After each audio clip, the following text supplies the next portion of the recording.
Hello friends, morning जी के अपने channel पर आपका स्वागत करता है। मध्य प्रदेश पटवारी परीक्षा विशेष पटवारी की परीक्षा को ध्यान में रखते हुए मॉर्निंग जीके ने पंचायती राज एवं ग्रामीण अर्थव्यवस्था के लगभग सभी टॉपिक्स को इस वीडियो में कवर किया है। तो चलिए शुरू करते हैं पटवारी की तैयारी। पंचायती राज व्यवस्था। पंचायती राज व्यवस्था में ग्राम, तालुका और जिला आते हैं। पंचायती राज व्यवस्था में क्या क्या आता है, क्वेश्चन ये पूछा जा सकता है, तो आपको लगाना है ग्राम, तालुका और जिला। भारत में प्राचीन काल से ही पंचायती राज व्यवस्था अस्तित्व में रही है। आधुनिक भारत में पहली बार तत्कालीन प्रधानमंत्री पंडित जवाहरलाल नेहरू द्वारा राजस्थान के नागौर जिले के बगदरी गांव में 2 अक्टूबर 1959, 2 अक्टूबर 1959 को पंचायती राज व्यवस्था लागू की गई। तो पंचायती राज व्यवस्था कब लागू की गई? तो जब हमारे प्रधानमंत्री पंडित जवाहरलाल नेहरू थे, तो 2 अक्टूबर 1959, 2 अक्टूबर 1959, 2 अक्टूबर 1959 को कहां पर? सर्वप्रथम राजस्थान के नागौर जिले के बगदरी गांव में पंचायती राज व्यवस्था को लागू किया गया था। इस समय राजस्थान के मुख्यमंत्री मोहनलाल सुखाड़िया व मुख्य सचिव भगत सिंह मेहता थे। तो जब 2 अक्टूबर 1959 को पंचायती राज व्यवस्था लागू की गई पंडित जवाहरलाल नेहरू के शासन में, तो उस समय राजस्थान के मुख्यमंत्री कौन थे? मोहनलाल सुखाड़िया। और राजस्थान के मुख्य सचिव कौन थे? भगत सिंह मेहता। भगत सिंह मेहता को राजस्थान में व बलवंत राय मेहता को भारत में पंचायती राज का जनक माना जाता है।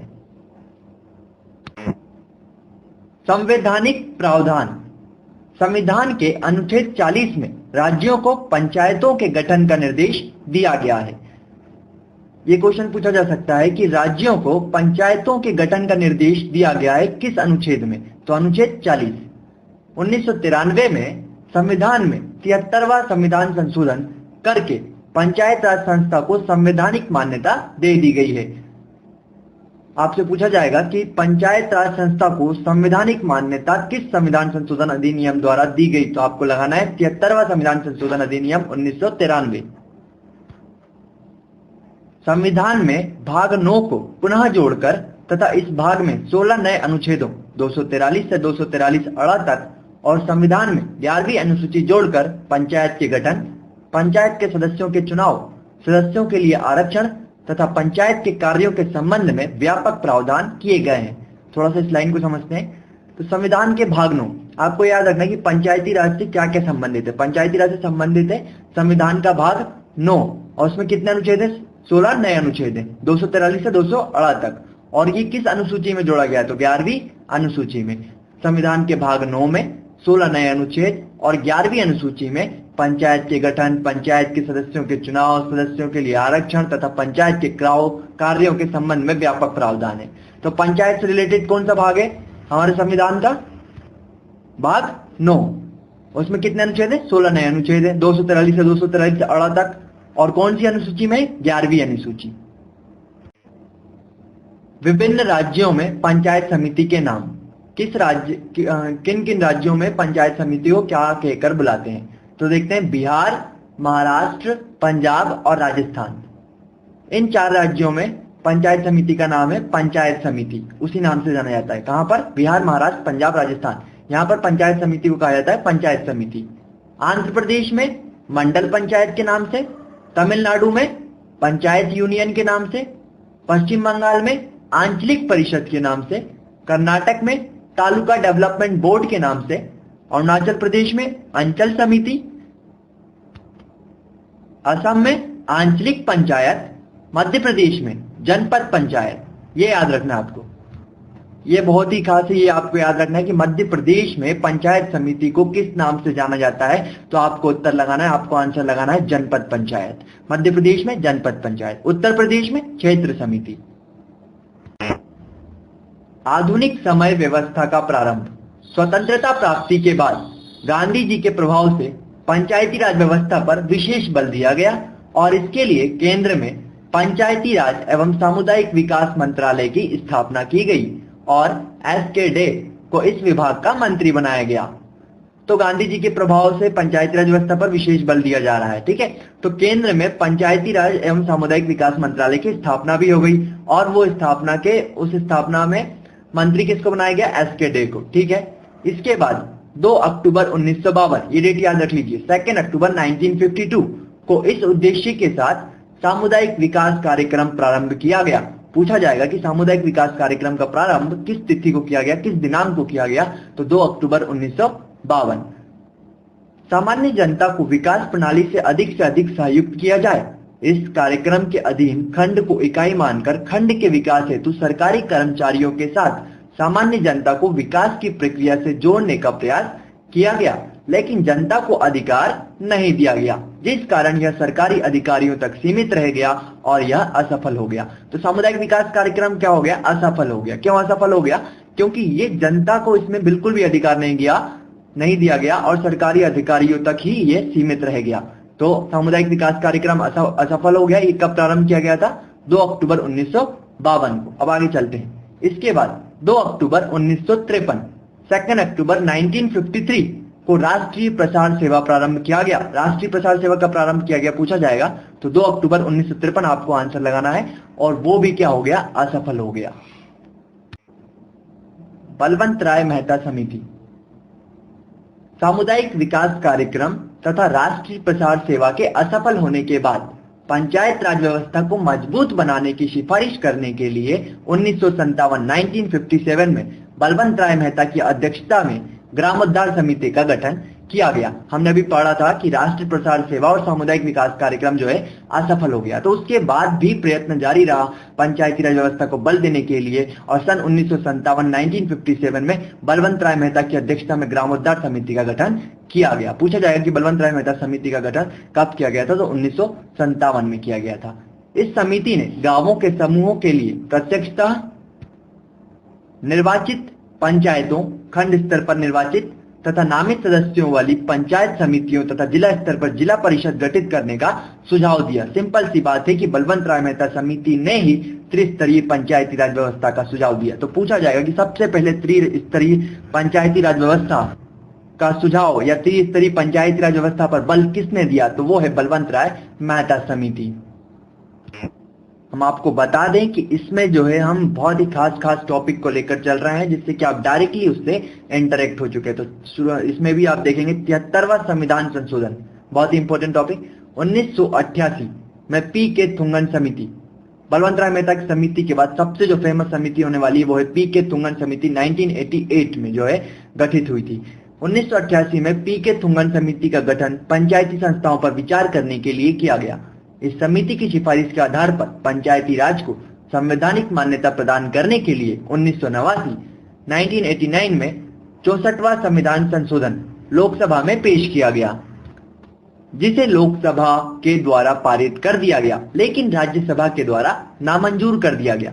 इसके बाद लोकसभा को भंग कर दिए जाने के कारण यह विधेयक समाप्त कर दिया गया। तो चलिए अब आगे चलते हैं। विधेयक समाप्त हो गया तो बात ही नहीं करना इस पर।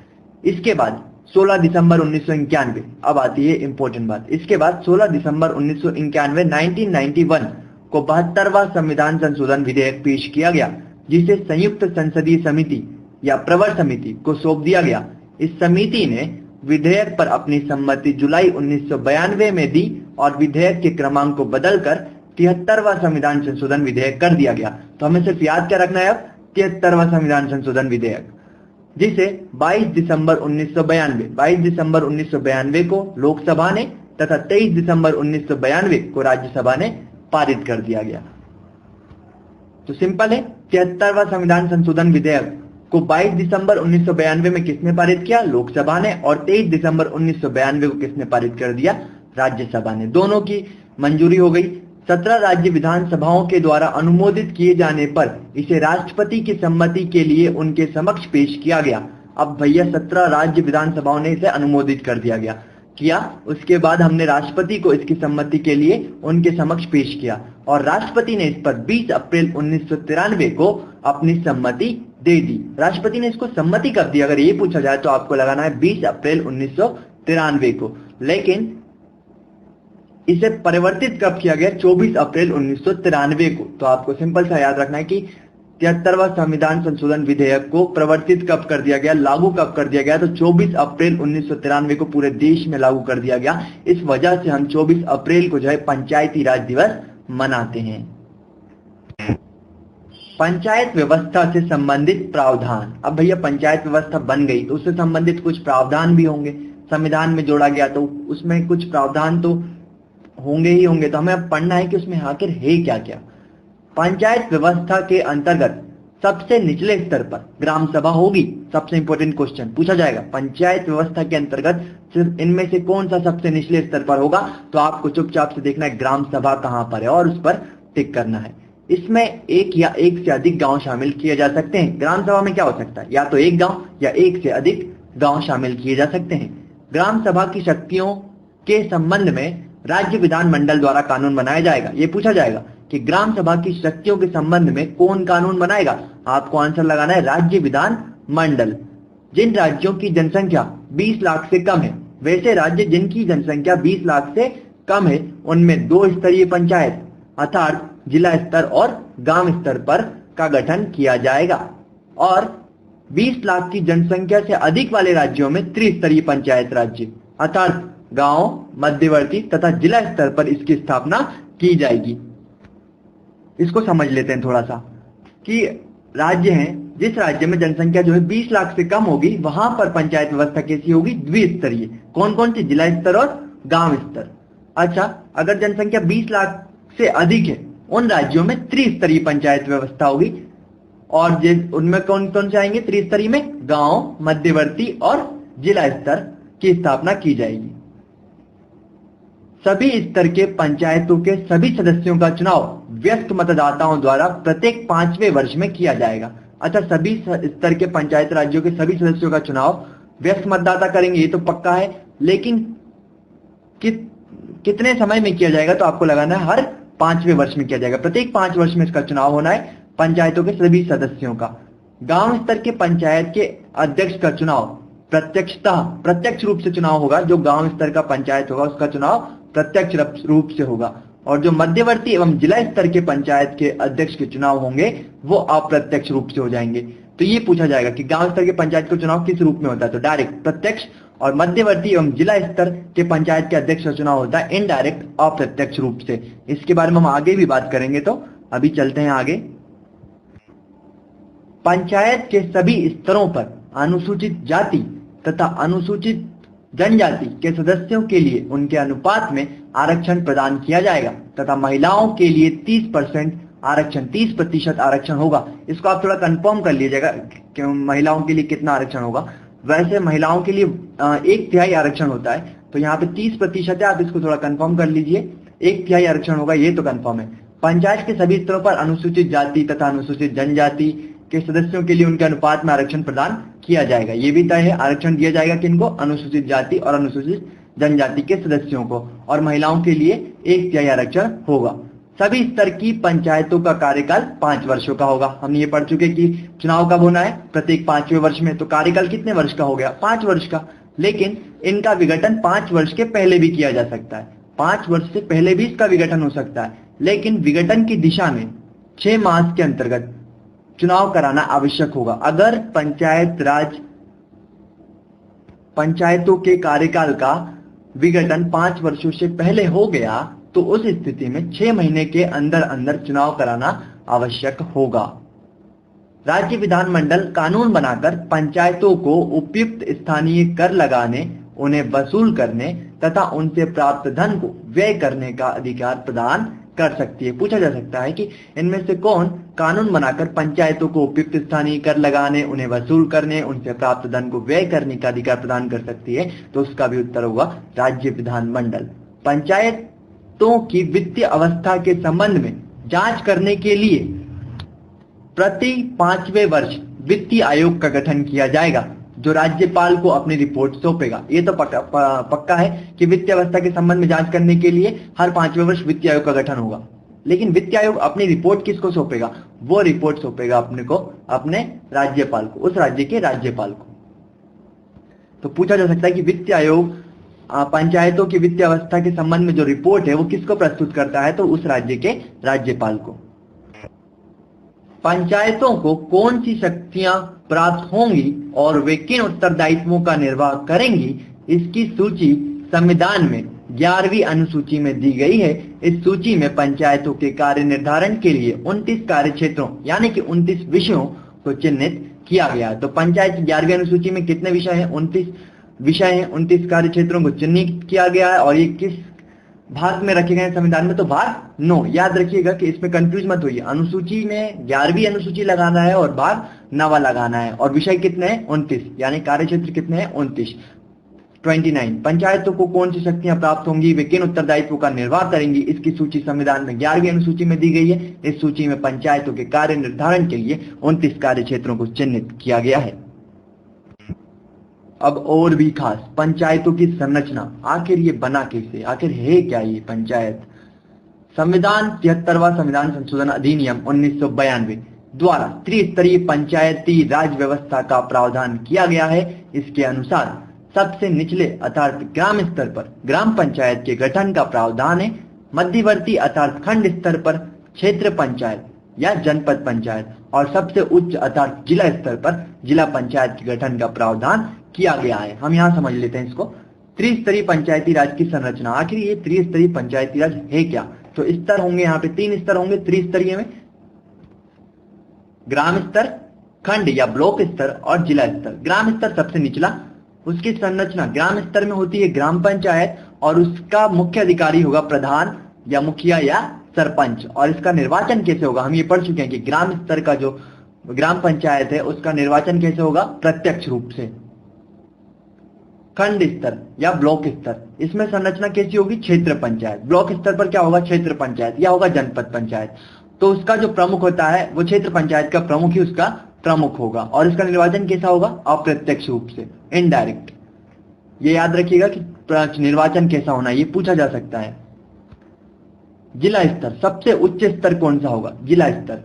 तो उसकी संरचना कैसी होगी? जिला स्तर पर क्या होगी? सिंपल है, जिला पंचायत। और उसका मुख्य अधिकारी कौन होगा? वो उस जिला का अध्यक्ष, चेयरमैन, जिला पंचायत का अध्यक्ष या चेयरमैन। और उसका निर्वाचन कैसे होगा? अप्रत्यक्ष रूप से। तो सिंपल है, ग्राम स्तर का सिर्फ प्रत्यक्ष रूप से निर्वाचन हो रहा है और खंड और जिला स्तर का निर्वाचन जो है अप्रत्यक्ष रूप से होना है। मैं निर्वाचन पे फोकस कर रहा हूं क्योंकि इस तरह के क्वेश्चन पूछे जा सकते हैं। अब बात करते हैं हम एमसीक्यू एंड सुपरफास्ट रिवीजन की। तो इसमें हम डायरेक्टली जो क्वेश्चन अब रह गए हैं, जिस तरह से क्वेश्चन आने हैं, हमने उसको कवर किया है यहाँ पर। तो शुरू करते हैं।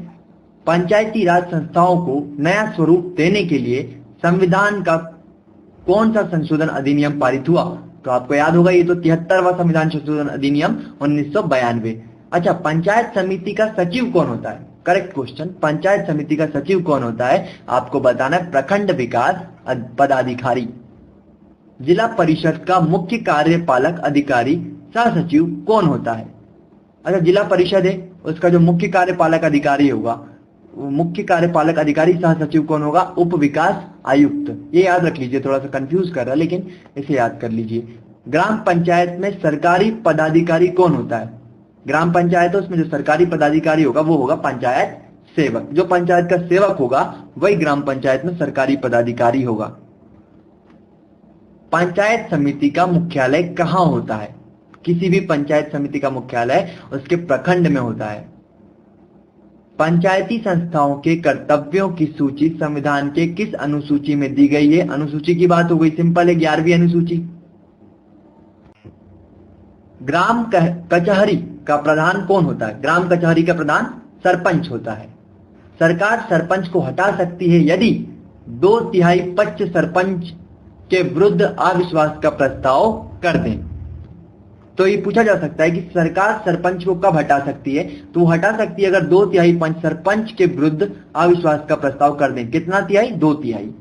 संविधान का 73वां संविधान संशोधन अधिनियम बनने से पंचायतों से संबंधित प्रावधानों का उल्लेख भारतीय संविधान के किस भाग में कर दिया गया है? भाग 9। क्लियर है ना? भाग 9 में कर दिया गया है। और अनुसूची कौन सी? 11वीं। ये दोनों ही आपको याद है। ग्राम कचहरी का कार्यकाल कितने वर्ष का होता है? 5 वर्ष का। ग्राम पंचायत के मुखिया का निर्वाचन किसके सदस्यों द्वारा होता है? अच्छा, ग्राम पंचायत के मुखिया का निर्वाचन किसके सदस्यों द्वारा होगा? सिंपल है, सबसे निचले स्तर ग्राम सभा। ग्राम सभा में ग्राम पंचायत होती है तो ग्राम पंचायत के मुखिया का निर्वाचन किसके सदस्य करेंगे? ग्राम सभा के सदस्य। ग्राम पंचायत का प्रधान कौन होता है? मुखिया। अभी तो ऊपर ही बात हुई कि ग्राम पंचायत के मुखिया का निर्वाचन कौन करेगा?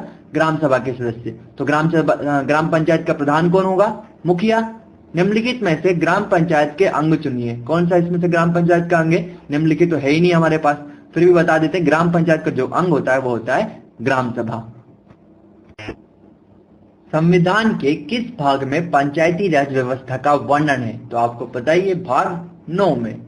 पंचायती राज व्यवस्था किस पर आधारित है? बहुत ही इंपॉर्टेंट क्वेश्चन। पंचायती राज व्यवस्था किस पर आधारित है? तो हमें लगाना है सत्ता के विकेंद्रीकरण पर। पंचायती राज का मुख्य उद्देश्य क्या है? पंचायती राज का मुख्य उद्देश्य जनता को प्रशासन में भागीदारी योग्य बनाना। किसके अंतर्गत पंचायती राज व्यवस्था का वर्णन है? राज्य के नीति निर्देशक सिद्धांत के अंतर्गत जो है पंचायती राज व्यवस्था का वर्णन है। पंचायती राज संस्थाओं के निर्वाचन हेतु कौन उत्तरदायी है? पंचायती राज संस्थाओं का निर्वाचन कौन करेगा? तो सिंपल है, राज्य निर्वाचन आयोग। भारत में पंचायती राज अधिनियम कब लागू हुआ? 25 अप्रैल 1993 को लागू हो गया। सर्वप्रथम पंचायती राज व्यवस्था कहां लागू की गई? नागौर, राजस्थान में।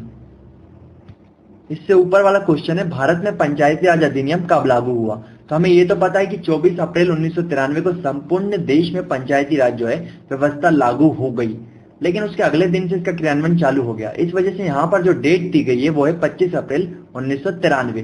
तो हमें कंफ्यूज नहीं होना है। अगर आएगा कि पंचायती राज अधिनियम कब लागू हुआ तो 24 अप्रैल 1993 या 25 अप्रैल 1993, यही दोनों इसके उत्तर हो सकते हैं। सोर्सेस अलग अलग हैं, पूछने का तरीका अलग अलग है। अब इसमें पूछा गया है कि भारत में पंचायती राज अधिनियम कब लागू हुआ, यानी सर्वसम्मति तो कर दी गई उसकी 20 अप्रैल 1993 को। 24 अप्रैल 1993 को पूरे भारत में पंचायती राज व्यवस्था लागू हो गई, लेकिन वो अधिनियम क्रियान्वयन में कब आया, सरकार की क्रियान्वयन में कब आया, तो वो यहाँ पर डेट दी हुई है 25 अप्रैल 1993। हमें याद रखना है 24 अप्रैल 1993 जो है पंचायती राज अधिनियम लागू हो गया। ठीक है, तो अगर आपको 24 अप्रैल 1993 दिख जाए तो वो लगा लीजिए, या फिर 25 अप्रैल 1993 भी इसका उत्तर हो सकता है। कंफ्यूज मत होइएगा, दोनों ऑप्शन में नहीं मिलने वाले हैं। ओके, सर्वप्रथम पंचायती राज व्यवस्था कहां लागू की गई? तो ये तो पता ही है, नागौर, राजस्थान में। राजस्थान में पंचायती राज व्यवस्था कहां कब लागू की गई ये पूछा जाना था 1959 को, 1959 को। पता ही है राजस्थान में पंचायती राज व्यवस्था कब लागू की गई? 1959 को। अच्छा, ये भी पूछा जा सकता है कि भारत में सर्वप्रथम कहां लागू की गई? राजस्थान में। उसके बाद कहां लागू की गई? तो आंध्र प्रदेश। ऐसा भी क्वेश्चन पूछा जा सकता है कि किन दो राज्यों में सर्वप्रथम पंचायती राज व्यवस्था लागू की गई? तो आपको लगाना है राजस्थान और आंध्र प्रदेश। देश के सामाजिक व सांस्कृतिक उत्थान के लिए कौन सा कार्यक्रम चलाया गया? सामाजिक व सांस्कृतिक उत्थान के लिए याद ही है 2 अक्टूबर 1952 में सामुदायिक विकास कार्यक्रम जो असफल रहा। उसके बाद क्या था? 2 अक्टूबर 1953 राष्ट्रीय प्रसार सेवा, वो भी असफल रहा। तो पूछा जा सकता है कि देश के सामाजिक व सांस्कृतिक उत्थान के लिए कौन सा कार्यक्रम चलाया गया? तो हमें कार्यक्रम का नाम बताना, सामुदायिक विकास कार्यक्रम। भारत में सामुदायिक विकास कार्यक्रम कब आरंभ हुआ? अब तो भैया याद ही हो गया होगा, 2 अक्टूबर 1952, 2 अक्टूबर 1952। किसकी सिफारिश पर भारत में पंचायती राज व्यवस्था की स्थापना की गई? बहुत ही अच्छी समिति है, फेमस समिति है, बलवंत राय मेहता समिति, 1957 में बनी थी। बता ही चुके हैं आपको। पंचायती राज की सबसे छोटी इकाई क्या है? बिल्कुल ग्राम पंचायत, जो कि ग्राम स्तर पर होती है। ग्राम स्तर पर ग्राम पंचायत, ये सबसे छोटी इकाई है। मध्यवर्ती कौन सी होती है? क्षेत्र स्तर पर क्षेत्र पंचायत, या खंड स्तर पर, ब्लॉक स्तर पर जो पंचायत होती है, क्षेत्र पंचायत, वो होती है उसकी मध्यवर्ती इकाई। और सबसे उच्च स्तरीय इकाई कौन सी होती है? जिला स्तर पर जिला पंचायत। यहाँ पे तो सिर्फ इतना ही पूछा गया है कि पंचायत राज्य की सबसे छोटी इकाई क्या है, तो आपको लगाना है ग्राम पंचायत। अगर पूछा जाए सबसे उच्च स्तरीय इकाई कौन सी है, तो जिला पंचायत। और मध्यवर्ती कौन सी है, तो क्षेत्र पंचायत, जनपद पंचायत। ये इसका आंसर हो सकता है। ओके, तो आगे बढ़ते हैं। बलवंत राय मेहता समिति के प्रतिवेदन के अनुसार महत्वपूर्ण संस्था कौन सी है? पंचायत समिति। ये क्वेश्चन मुझे कुछ समझ में नहीं आया, लेकिन आपको याद करना जरूरी है। बलवंत राय मेहता समिति के प्रतिवेदन के अनुसार महत्वपूर्ण संस्था कौन सी है, तो वो है पंचायत समिति। पंचायत स्तर पर राज्य सरकार का प्रतिनिधित्व कौन करता है? पंचायत स्तर पर राज्य सरकार का प्रतिनिधित्व कौन करेगा? जो ग्राम का प्रधान होगा वही जो है राज्य सरकार का प्रतिनिधित्व करेगा। पंचायती राज विषय किस सूची में है? पंचायती राज्य विषय राज्य सूची के अंतर्गत आता है। किस संशोधन में महिलाओं के लिए ग्राम पंचायत में 1/3 सीटें आरक्षित की गई? 73वां संविधान संशोधन अधिनियम, 73वें संशोधन में। पंचायत चुनाव के लिए उम्मीदवार की आयु कितनी होनी चाहिए? अगर कोई पंचायत चुनाव लड़ना है आपको तो उस उम्मीदवार की आयु कितनी होनी चाहिए? कम से कम 21 वर्ष। बहुत इंपॉर्टेंट क्वेश्चन है, इसको तो याद ही कर लीजिएगा। और पंचायत राज विषय किस सूची में, ये भी पूछा जा सकता है, तो हमें बताना है कि पंचायती राज का जो विषय है वो राज्य सूची के अंतर्गत आता है। पंचायती राज संस्थाएं अपनी निधि हेतु किस पर निर्भर हैं? अपनी निधि हेतु वो सरकारी अनुदान पर निर्भर है। एक विकास खंड पर पंचायत समिति कैसी होती है? एक प्रशासकीय अभिकरण। याद कर लीजिए इसको बस। तो एक विकास खंड पर पंचायत समिति कैसी होती है? एक प्रशासकीय अभिकरण। भारत में पहला नगर निगम कहाँ स्थापित हुआ था? चेन्नई में। ग्राम पंचायतों की आय का स्रोत क्या है? ग्राम पंचायतों की आय का स्रोत क्या है? मेला व बाजार कर। किस राज्य में पंचायती राज प्रणाली नहीं है? पंचायती राज प्रणाली नहीं है अरुणाचल प्रदेश में। पंचायती राज प्रणाली में ग्राम पंचायत का गठन किस स्तर पर होता है? ग्राम स्तर पर। ये तो याद ही होगा आपको। पंचायती राज संस्था का कार्यकाल कितना होता है? 5 वर्ष। 73वें संविधान संशोधन में पंचायती राज संस्थाओं के लिए किस प्रकार के चुनाव का प्रावधान किया गया है? प्रत्यक्ष एवं गुप्त मतदान। पंचायत के चुनाव हेतु निर्णय कौन लेता है? राज्य सरकार। पंचायत के चुनाव हेतु निर्णय कौन लेगा? राज्य सरकार। और ये चुनाव देखेगा कौन? राज्य निर्वाचन आयोग। पंचायत समिति की गठन किस स्तर पर होता है? पंचायत समिति का गठन होगा प्रखंड स्तर पर। यदि पंचायत को भंग किया जाता है तो पुनः निर्वाचन कितने समय के अंदर आवश्यक है? यह भी पता होगा आपको।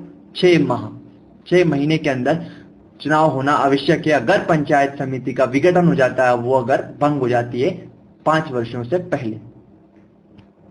पंचायती राज संस्था कार्यकाल कितने वर्ष का होता है? ये भी याद रखना इंपॉर्टेंट है, 5 वर्ष।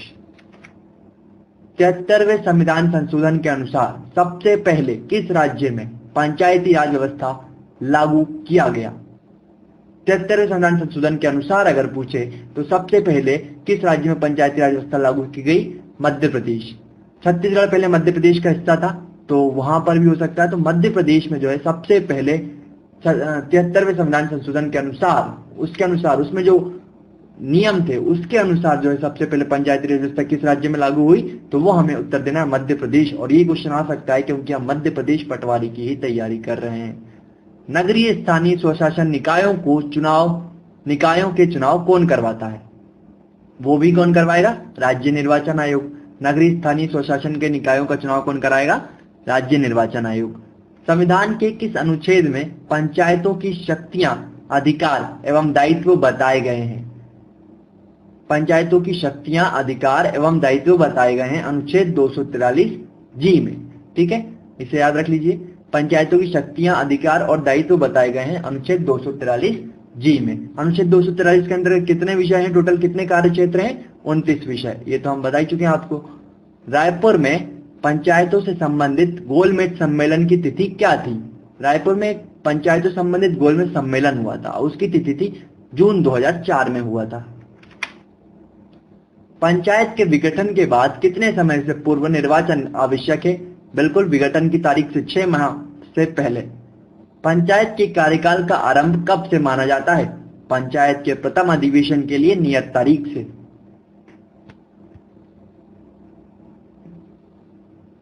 गांव के लिए कितना आरक्षण का प्रावधान किया गया है? कम से कम 1/3। जिन जनपद पंचायतों में अनुसूचित जाति व अनुसूचित जनजाति की कुल जनसंख्या आधे से कम है, वहां अन्य पिछड़ा वर्ग के लिए कितने प्रतिशत आरक्षण का प्रावधान है? 25%। जहां जनसंख्या कम है अनुसूचित जनजाति और अनुसूचित जाति की, मतलब आधे से भी कम है, तो वहां अन्य पिछड़ा वर्ग के लिए आरक्षण का प्रावधान है 25%। पंचायत चुनाव लड़ने के लिए न्यूनतम आयु सीमा रखी गई है 21 वर्ष 21 ईयर। ग्राम पंचायतों के कार्यों का सामाजिक अंकेक्षण कौन करता है? ग्राम पंचायतों कार्यों का सामाजिक अंकेक्षण ग्राम सभा। छत्तीसगढ़ में सरपंच उप सरपंच के विरुद्ध गठन को कितनी अवधि तक अविश्वास प्रस्ताव नहीं लाया जा सकता? छत्तीसगढ़ में सरपंच और उप सरपंच के विरुद्ध गठन का कितनी अवधि तक अविश्वास प्रस्ताव नहीं लाया जा सकता? 1 वर्ष की अवधि तक। पंचायत का कार्यकाल कितने वर्ष का होता है? 5 वर्ष का। 73वां संविधान संशोधन अधिनियम 1992 भारत की गजट राजपत्र में प्रकाशित कब हुआ? 24 अप्रैल 1993 को जो है वो प्रकाशित हो गया। रायपुर को नगर निगम का दर्जा कब मिला? रायपुर को नगर निगम का दर्जा वर्ष 1967 1967 में मिला था। पंचायतों के चुनाव का भार किस संस्था को सौंपा गया है? राज्य निर्वाचन आयोग। अब तो याद ही हो गया होगा। पंचायती राज दिवस कब मनाया जाता है? वेरी इंपोर्टेंट, 24 अप्रैल 24 अप्रैल। क्या सभी राज्यों में 3 स्तरीय पंचायती गठित किए जाएंगे? नहीं, 20 लाख से कम आबादी वाले राज्य में 2 स्तरीय पंचायत ही गठित किए जा सकेंगे, और अगर 20 लाख से अधिक आबादी है, 20 लाख से ज्यादा आबादी है, तो उस राज्य में त्रिस्तरीय पंचायत ही गठित किए जाएंगे। 73वां संविधान संशोधन द्वारा कौन सी अनुसूची संविधान में शामिल की गई है? 11वीं अनुसूची। किस अनुसूची में दर्ज विषयों के लिए पंचायतों को शक्तियां हस्ताक्षरित करने के लिए अधिकृत किया गया है? 11वीं अनुसूची। अनुसूची की जब भी बात करें पंचायती राज से संबंधित, आप तो 11वीं लगा दीजिए। 73वें और 74वें संविधान संशोधन के समय भारत के प्रधानमंत्री कौन थे? जब 73वां और 74वां संविधान संशोधन हुआ, मतलब कि 73वां संविधान संशोधन अधिनियम 1992 और 74वें संविधान संशोधन में, उस समय भारत के प्रधानमंत्री कौन थे? Very important question, Shri PV Narasimhan Rao. संविधान में पंचायतों के गठन के लिए क्या प्रावधान किए गए हैं? ग्राम पंचायत, जनपद पंचायत और जिला स्तर पर जिला पंचायत, त्रिस्तरीय पंचायत का गठन करना है। अच्छा, अगर ये बोला जाए कि सर्वप्रथम जब पंचायती राज व्यवस्था लागू की गई थी 1959 में राजस्थान के नागौर जिले में, तो वहां पर उस समय प्रधानमंत्री कौन थे? पंडित जवाहरलाल नेहरू। लेकिन जब संविधान संशोधन अधिनियम पारित हुआ, 73वां और 74वां संविधान संशोधन अधिनियम चल रहा था, तो विधेयक चल रहा था, फिर वो अधिनियम बना, तो उस समय भारत के प्रधानमंत्री कौन थे? तो उसका जो आंसर होगा वो होगा श्री पीवी नरसिम्हन राव। संविधान के किस अनुच्छेद में भारत में राज्यों को ग्राम पंचायतों की स्थापना का निर्देश दिया गया है? राज्य के नीति निर्देशक तत्व सिद्धांतों के अनुसार अनुच्छेद 40 में। 73वां संविधान संशोधन अधिनियम 1992 कब से लागू हुआ? अब यहाँ बोल रहा है कि वो कब से लागू हो गया? 24 अप्रैल 1993 से। तो हमें ये तारीख याद रखनी है। छत्तीसगढ़ सहित अविभाजित मध्य प्रदेश में नवीन पंचायती राज कब लागू किया गया? 25 जनवरी 1994 को। छत्तीसगढ़ सहित अविभाजित मध्य प्रदेश में नवीन पंचायती राज लागू हुआ 25 जनवरी 1994 को। वर्षों के कार्यकाल के पूर्व पंचायत के विघटन पर फिर से गठित पंचायत की अवधि क्या होगी? केवल से शेष अवधि तक। वो समझ नहीं आया मुझे। वर्ष के कार्यकाल में पूर्व पंचायत के विघटन पर फिर से गठित पंचायत की अवधि क्या होगी? केवल से शेष अवधि तक। याद कर लीजिए इसे। संविधान में कब से पंचायतों में महिलाओं के लिए आरक्षण का प्रावधान किया गया? जब अधिनियम आया, 73वां संविधान संशोधन अधिनियम 1992 के तहत। 73वां संविधान संशोधन अधिनियम 1992 का मुख्य उद्देश्य क्या है? पंचायत राज व्यवस्था को संवैधानिक दर्जा प्रदान करना। तो पूछा जाएगा कि पंचायती राज व्यवस्था को संवैधानिक दर्जा किस संविधान संशोधन अधिनियम के द्वारा दिया गया है? तो 73वां संविधान संशोधन अधिनियम के तहत। संविधान की 12वीं अनुसूची संबंधित है पंचायती राज से। वैसे तो 11वीं अनुसूची संबंधित है। यहाँ पे कुछ गलत हो सकता है, तो थोड़ा चेक कर लीजिएगा। संविधान की 11वीं अनुसूची संबंधित है पंचायती राज से, 11वीं। 73वां संविधान संशोधन क्या है? गांव में पंचायतों को स्वशासन की इकाई के रूप में स्थापित करने हेतु संशोधन है। 73वां संविधान संशोधन क्या है? गांव में पंचायतों को स्वशासन की इकाई के रूप में स्थापित करने हेतु संशोधन है। आप थोड़ा 12वीं अनुसूची के बारे में पढ़ लीजिएगा। वैसे संविधान की 11वीं अनुसूची संबंधित है पंचायती राज से। 73वें संविधान संशोधन में अनुसूचित जाति एवं जनजाति वर्गों के लिए आरक्षण का प्रावधान किस अनुपात में है? अनुसूचित जाति जनजाति की जनसंख्या के अनुपात में। संविधान में पंचायतों की आर्थिक स्थिति को मजबूत करने के लिए सुझाव देने वाली संस्था कौन सी है? आर्थिक स्थिति के लिए कौन सी संस्था बनी है? राज्य वित्त आयोग। और ये अपनी रिपोर्ट किसको सौंपेगी? राज्यपाल को। 73वें संविधान संशोधन द्वारा पंचायतों को संवैधानिक दर्जा देने के पूर्व पंचायत संबंधी क्या प्रावधान है? अनुच्छेद 40 में नीति निर्देशक तत्वों के तहत राज्यों को पंचायत व्यवस्था के संबंध में निर्देश दिए गए हैं। संविधान में पंचायतों के चुनाव एवं सुदृढ़ वित्त संबंधी परामर्श के लिए किन संस्थाओं की स्थापना का प्रावधान 73वें संविधान संशोधन में किया गया है? राज्य निर्वाचन आयोग की स्थापना एवं राज्य वित्त आयोग की स्थापना की गई है। पंचायतों के चुनाव को कौन देखेगा? राज्य निर्वाचन आयोग। और वित्त संबंधी परामर्श कौन करेगा? राज्य वित्त आयोग। 73वां संविधान संशोधन द्वारा पंचायत संबंधी प्रावधान संविधान के किस भाग में जोड़ा गया है? भाग की बात कर रहा है, भाग 9। 73वें संविधान संशोधन के अनुसार पिछड़े वर्गों के लिए आरक्षण का उपबंध करने का अधिकार किसे दिया गया? राज्य का विधानमंडल अन्य पिछड़े वर्गों के लिए आरक्षण का प्रावधान कर सकता है। ग्राम सभा को गांव की संवैधानिक संस्था के रूप में मान्यता किस संविधान संशोधन से मिली? 73वां संविधान संशोधन 1992। 73वां संविधान संशोधन अधिनियम 1992 किस वर्ष पारित हुआ? 1992 में पारित हुआ। सिंपल है। संविधान की 11वीं अनुसूची में कितने विषय को शामिल किया गया है? 29 विषय। ये याद रख लीजिए, 29 विषय जो है शामिल किए गए हैं 11वीं अनुसूची में। 73वां संविधान संशोधन में पंचायतों को कौन से मुख्य कार्यों की जिम्मेदारी सौंपी गई? सामाजिक न्याय और आर्थिक विकास। ग्राम पंचायत, वेरी इंपॉर्टेंट। ग्राम पंचायत का प्रमुख या मुखिया कौन होता है? सरपंच। ग्राम पंचायत का निर्वाचन किस पर निर्भर करता है? राज्य सरकार। और अगर पूछे कि निर्वाचन की देखरेख कौन करता है तो वो होता है राज्य निर्वाचन आयोग। लेकिन निर्भर किस पर करता है? राज्य सरकार। सरपंच का कार्यकाल कितने वर्ष का होता है? 5। सरपंच का कार्यकाल होता है 5 वर्षों का। ग्राम पंचायत में सरकारी पदाधिकारी कौन होता है? पंचायत सेवक। ग्राम पंचायत का गठन का स्तर है ग्राम स्तर। ग्राम पंचायत का निर्वाचन होता है प्रत्यक्ष रूप से। ग्राम पंचायत में किसी पद के लिए चुनाव लड़ने के लिए कितनी आयु सीमा निर्धारित की गई है? बता चुके हैं आपको, 21। ग्राम पंचायत की बैठक के लिए कितने सदस्यों का उपस्थित होना अनिवार्य है? 1/3 सदस्य। और किसी ग्राम पंचायत में प्रधान उप प्रधान को पद मुक्त करने के लिए कितने बहुमत की आवश्यकता होती है? अगर किसी को पद मुक्त करना है, उसे हटाना है, तो कम से कम 2/3 बहुमत की आवश्यकता होती है। किसी ग्राम पंचायत में प्रधान उप प्रधान को पद मुक्त करने के लिए, रिपीट हो गया क्वेश्चन, 2/3 बहुमत की आवश्यकता होती है। ग्राम स्तर पर किनके सदस्यों के द्वारा प्रधान प्रमुख सरपंच का निर्वाचन किया जाता है? तो ग्राम सभा के सदस्यों के द्वारा। ग्राम स्तर पर ग्राम सभा के सदस्यों के द्वारा। हो चुका है ये भी क्वेश्चन। ग्राम पंचायत में सदस्यों की संख्या कितनी होती है? हाँ, ये इंपॉर्टेंट है। ग्राम पंचायत में सदस्यों की संख्या होती है 10 या फिर अधिकतम 20।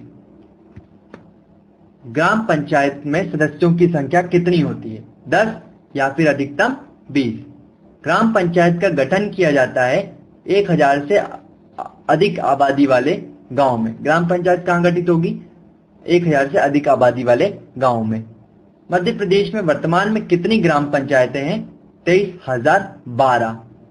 यहाँ पे ग्राम पंचायतें दी हैं 23,012। किसी बुक में है 23,006, किसी में है 23,046।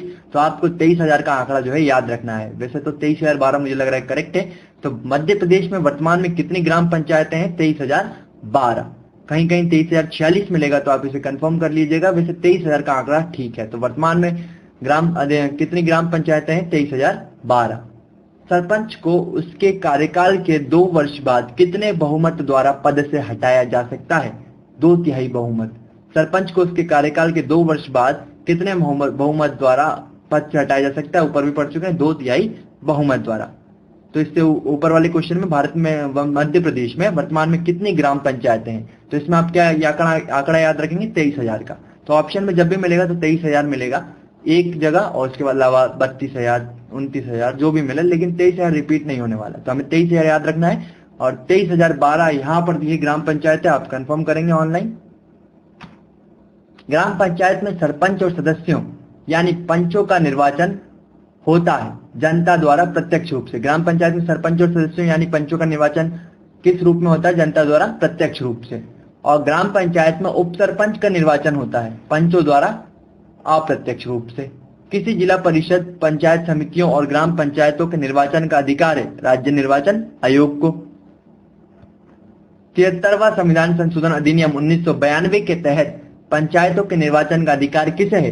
राज्य निर्वाचन आयोग को। और इससे संबंधित निर्णय को कौन लेता है? तो वो लेगा राज्य सरकार। जनपद पंचायत, पंचायत समिति का संबंध किस स्तर से है? ब्लॉक स्तर, ब्लॉक लेवल।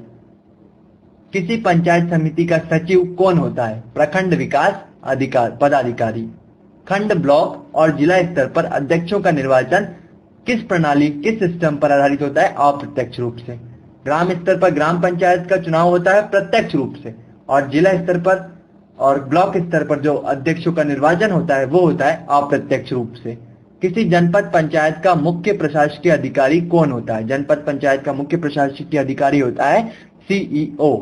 जनपद पंचायत के अध्यक्ष और उपाध्यक्ष का चुनाव होता है अप्रत्यक्ष रूप से सदस्यों के द्वारा। जनपद पंचायत के सदस्यों का चुनाव होता है जनता द्वारा प्रत्यक्ष रूप से। यहाँ पर क्लियर कर लीजिए, जनपद पंचायत के अध्यक्ष और उपाध्यक्ष, जनपद पंचायत के अध्यक्ष और उपाध्यक्ष का चुनाव होगा अप्रत्यक्ष रूप से सदस्यों के द्वारा। अप्रत्यक्ष रूप से किनके द्वारा? सदस्यों के द्वारा, उन्हीं के सदस्यों के द्वारा। लेकिन जनपद पंचायत के सदस्यों, अब सदस्यों की बात कर रहे हैं कि जनपद पंचायत के सदस्यों का चुनाव होता है तो वो होता है जनता द्वारा प्रत्यक्ष रूप से। इतना डीप में जाएगा नहीं, लेकिन हमें याद रखना है कि जनपद पंचायत के अध्यक्ष और उपाध्यक्ष चुने जाएंगे अप्रत्यक्ष रूप से, उन्हीं के सदस्यों के द्वारा। और जनपद पंचायत के सदस्य चुने जाएंगे जनता द्वारा प्रत्यक्ष रूप से। जनपद पंचायत में सदस्यों की कुल संख्या कितनी हो सकती है? जनपद पंचायत में हो सकती है 10 या अधिकतम 25। मध्य प्रदेश में कुल जनपद पंचायतें कितनी है? 313। इसे भी आपको कंफर्म करना है, लेकिन यहाँ पे 313 करेक्ट है।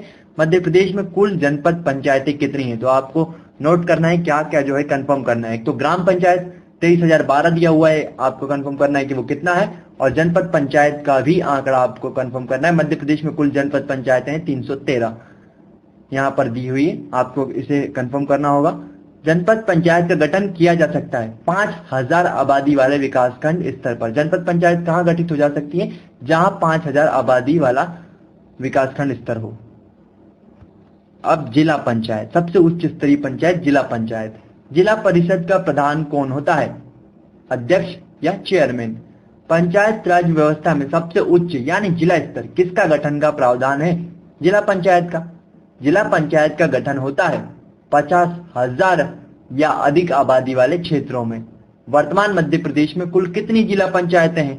जितने मध्य प्रदेश में जिले होंगे उतनी ही जिला पंचायतें होंगी। तो आंसर है 51। किसी जिला पंचायत के पदेन सदस्य हो सकते हैं? जनपद पंचायत अध्यक्ष, विधायक, सांसद और कलेक्टर। जिला पंचायत के पदेन सदस्य हो सकते हैं जनपद पंचायत अध्यक्ष, मतलब ब्लॉक स्तर का जो पंचायत अध्यक्ष होगा वो, और विधायक या सांसद और कलेक्टर। और जिला पंचायत का गठन होता है 50,000 या अधिक आबादी वाले क्षेत्रों में। और जिला परिषद का प्रधान ये तो पता ही है, अध्यक्ष, चेयरमैन। पंचायत राज व्यवस्था में सबसे उच्च यानी जिला स्तर किसका गठन का प्रावधान है? जिला पंचायत का। और मध्य प्रदेश में कुल कितनी जिला पंचायतें हैं? तो वो हैं 51। और जनपद पंचायतें कितनी है? तो वो हैं 313। और ग्राम पंचायतें कितनी है? तो वो हैं 23,012। तो ये जो आंकड़े होते हैं ये अपडेटेड होते रहते हैं, बदलते रहते हैं, और तो इन्हें आपको कंफर्म करना होगा। और जिला पंचायत तो सही है, 51 है। किसी जिला पंचायत का कार्यकारी अधिकारी किस स्तर पर राज्य सरकार द्वारा नियुक्त किया जा सकता है? IAS। 73वें संविधान संशोधन के समय भारत के प्रधानमंत्री कौन थे? PV नरसिम्हा राव। भारत के किन राज्यों में पंचायती राज लागू नहीं है? मेघालय। अरुणाचल प्रदेश भी था। भारत में किन राज्यों में पंचायती राज लागू नहीं है? हमने पिछले क्वेश्चन में पढ़ा था, वहां अरुणाचल प्रदेश था। तो दोनों ही रखना है कि अरुणाचल प्रदेश और मेघालय में पंचायती राज लागू नहीं, और इसको भी थोड़ा सा चेक कर लीजिएगा। Morning GK will always help you. www.youtube.com Morning GK official. Subscribe now, like us our videos, comment please, share our videos. You are watching Morning GK.